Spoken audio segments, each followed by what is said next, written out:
In a previous video, we talked about ways to strengthen your immunity with herbs and supplements to fight off viral infections like the coronavirus, as well as the flu and other viral infections that may be going around.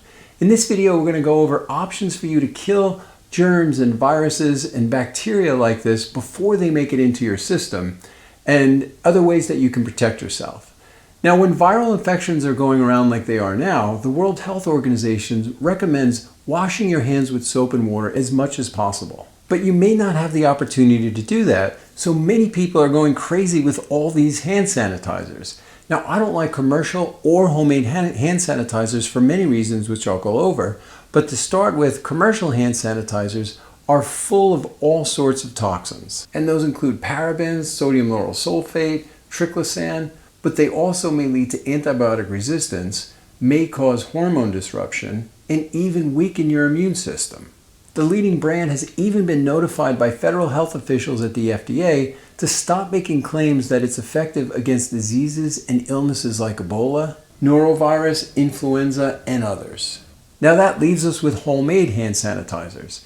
And if you're making this, you want to be sure that you're killing viruses like the coronavirus. And in order to do that, the CDC recommends using the most effective ingredient, which is ethyl alcohol, and to use between 60 and 80% of your recipe in order to be effective. But I don't like to use alcohol like this on my hands for a host of reasons, one of which is I want to keep my microbiome on my skin intact because it's your first defense in fighting off bacterial and viral infections.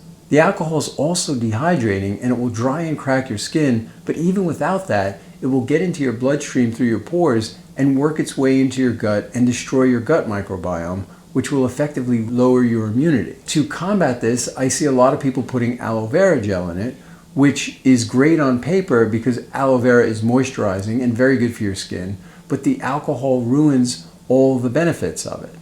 Now, if you want to make a spray like this for surfaces, I would just put rubbing alcohol into a spray bottle with a few drops of essential oil for scent, and you can spray this on surfaces. But also, another good idea for this is to use antibacterial wipes, and you could even carry these with you.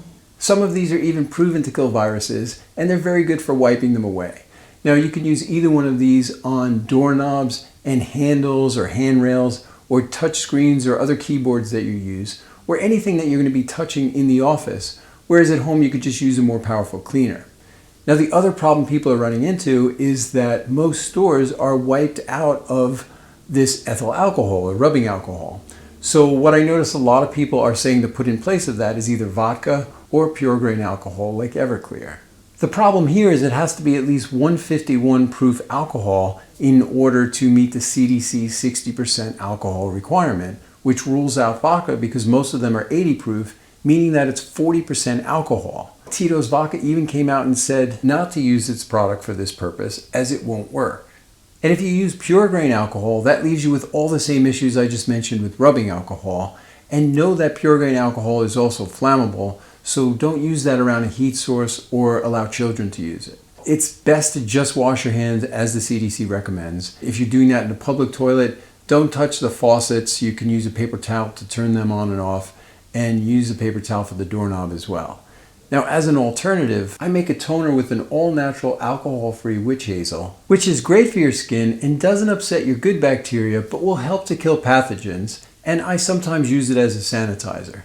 Now, some people say that witch hazel is antiviral. My best guess is that it won't kill the coronavirus, and I don't use it for that, but it's very moisturizing, and I also use it as a toner to moisturize my face, and I have a video on the benefits and how to make it. So I avoid the hand sanitizer, but some of the other things I do are putting coconut oil on a Q-tip and rubbing that on the inside of my nose.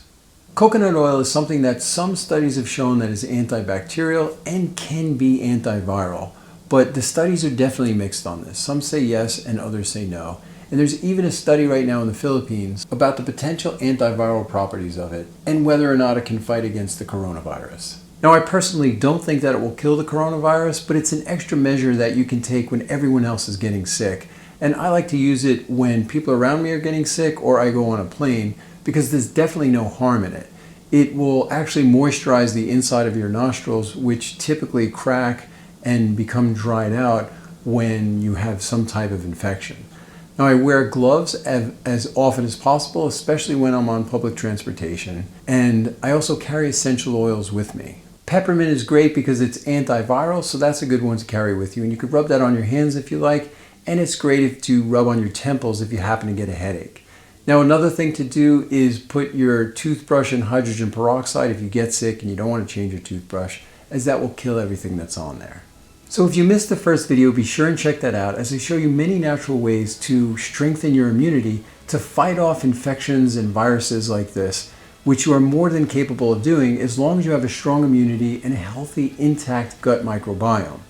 Now, if you are interested in more things like this, my seminars are now available online, and that can help you with your mental health, your physical health, and your spiritual health.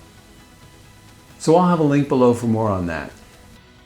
So for more videos on health and wellness related to mind, body, and spirit, don't forget to subscribe and hit the notification bell for more. Good luck with this.